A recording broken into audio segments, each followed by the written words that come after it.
Oubliez le terrain, écoutez l'histoire. Aujourd'hui, l'Arabie Saoudite entre en jeu. Mais il y a un joueur saoudien que le monde entier a oublié. Un homme qui a marqué un but dont il dit lui-même en souriant qu'il est venu de plus loin que celui de Maradona. 1994, États-Unis.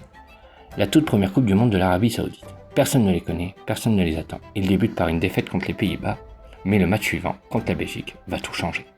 Saïd Al-Oiran, 26 ans, mi-offensif. À la 5e minute, il récupère le ballon dans sa propre moitié de terrain. Loin de tout, il démarre. Premier défenseur, passé. Deuxième, passé. Troisième, quatrième. 70 mètres parcourus, 4 défenseurs dribblés. Seul face au gardien, il marque. Le stade de Washington explose.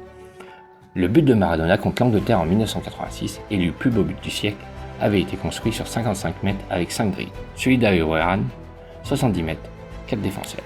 Point de départ encore plus reculé, devant le meilleur gardien de la compétition cette année-là. Des années plus tard, un journaliste lui demande de comparer son but à celui de Maradona. Al-Oiran sourit et répond « Le mien est arrivé d'une distance plus lointaine, mais Maradona a été élu meilleur joueur de ce mondial. Il n'y a pas lieu de se mettre à sa hauteur. » Aujourd'hui, tout le monde connaît le but du siècle. Presque personne ne connaît celui d'Al-Oiran. L'histoire est racontée. Place au terrain.